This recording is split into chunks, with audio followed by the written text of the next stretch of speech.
$52,000 a year, 2 jobs, and he still can't make rent. That's not a personal failure story, that's America in 2026. Here's what nobody in finance wants to say out loud. The reason you're struggling isn't your latte habit. It's not your streaming subscriptions. It's not because you lack discipline. The wealth gap in this country isn't a bug in the system. It's the output. It's working exactly as designed. And today I'm going to show you the actual architecture, the specific mechanisms that are quietly extracting wealth from your paycheck every single month, while making you feel like the problem is you. The math that broke the contract. Let's start with the number that changed everything. 1970, median home price in the US, $23,000. Median household income, $9,800. Price-to-income ratio, 2.4x. You could save aggressively for a few years and own real estate. Real estate that builds equity, that appreciates, that transfers generational wealth. 2026, median home price, $420,000. Median household income, $78,000. Price-to-income ratio, 5.4x. And that's the national median. In Austin, 7x. In Los Angeles, 12x. In San Francisco, you're looking at 15 times your annual income. That's not a housing market, that's a closed door. Now here's where it gets surgical, because wages did increase. Your salary in nominal dollars is higher than your parents' was at your age. So why does financial security feel further away than it did for their generation? Because wages track the Consumer Price Index. CPI measures the cost of TVs, smartphones, clothing, things that got cheaper as manufacturing scaled globally. But the CPI deliberately underweights the 3 things that actually determine your financial trajectory: housing, healthcare, education. Those 3 costs have outpaced wage growth by 200 to 400% since 1980. Let that land. The things that make you wealthy, assets, property, equity, getting exponentially more expensive. The things that keep you comfortable but poor, consumer goods, entertainment, getting cheaper every year. This creates a dangerous illusion. Your lifestyle feels adequate, your phone is powerful, your TV is massive, your food delivery arrives in 30 minutes, but your net worth is moving backwards. And the cruelest part of this structure, the people who entered the asset market before the price explosion, they're accumulating wealth passively, while the people locked out of that market run harder, work more, sleep less, and fall further behind. That's not a motivation problem, that's a compounding structural disadvantage built into the economic architecture of this country. The extraction machine, 5 tool, 10 highlights.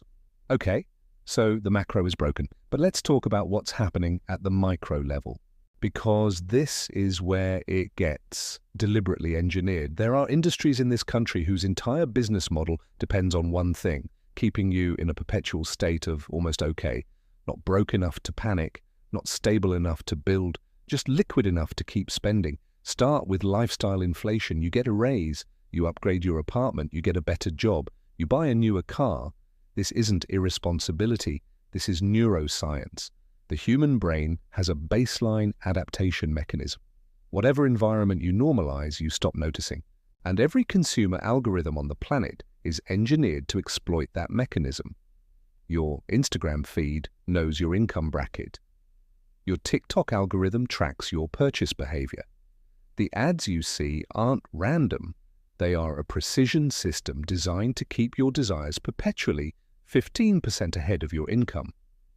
That gap between what you earn and what you feel you need. That's the consumer debt industry's entire business model.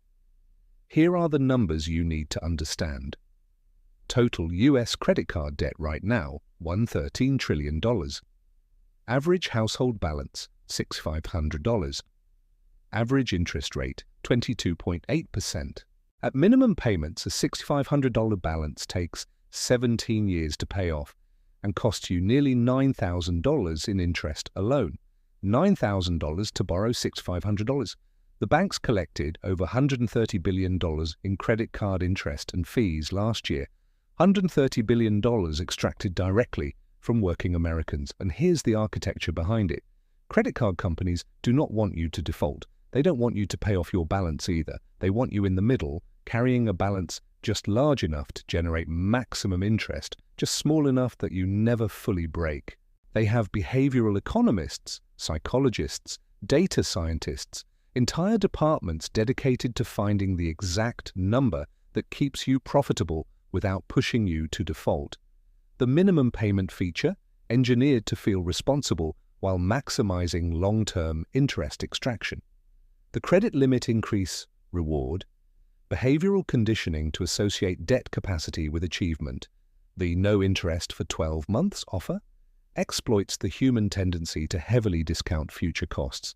This isn't conspiracy, this is publicly available behavioral finance research applied at industrial scale against retail consumers.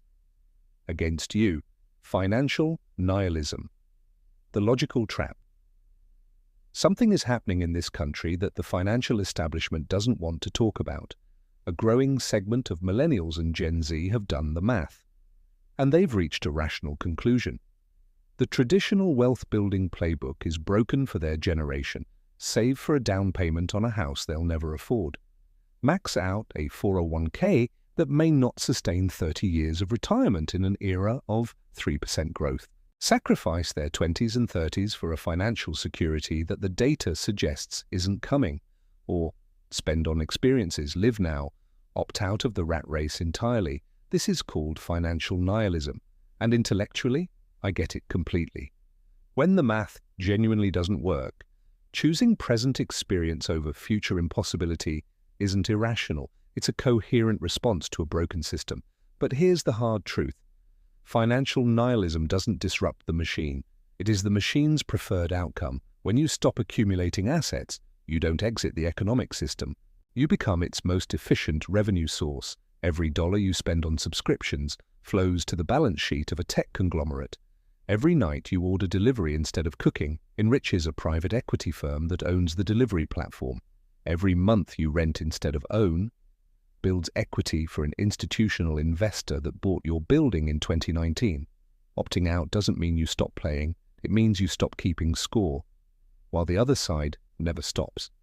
The nihilism is understandable, but it is expensive, and the people who designed this system, they are counting on it. The close. 3 levers that are actually in your hands. I'm not going to insult your intelligence with a 5-step budget plan. The structural problems we talked about today, those require policy, collective action, time. But there are specific levers within your control right now, and most people never pull them, not because they're lazy, but because nobody ever showed them where the levers actually are. Lever 1, stop letting inflation eat your idle cash. Money sitting in a traditional checking account earning 0.1% interest is losing 3 to 4% of its real value every single year. That is a guaranteed loss. High-yield savings accounts right now are paying 4.5 to 5%. That's not investing, that's just refusing to let your bank steal from you passively. Lever 2, quantify your interest payments in annual dollars. Pull up every debt you carry, calculate exactly how much you paid in interest last year. Total number, 1 figure.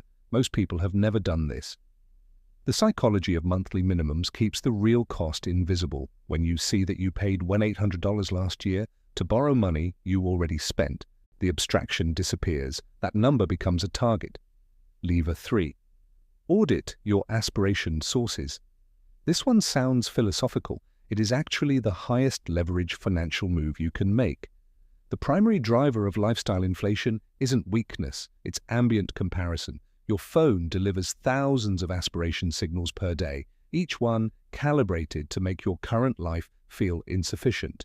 You don't need to delete your apps. You need to develop the habit of asking one question before any non-essential purchase. Did I want this yesterday? Or did an algorithm decide I should want it today? The answer will surprise you. The generation entering the workforce right now, they didn't lose a fair game. They were handed a rule book written for an economy that no longer exists. The first move isn't working harder, it's understanding exactly what you're up against, because you cannot outrun a system you haven't identified. But once you see the architecture, you stop blaming yourself, and you start making moves that actually change the math. If this is the kind of analysis you've been looking for, subscribe. This channel exists for one reason: to give you the financial clarity that the system has a vested interest in keeping from you.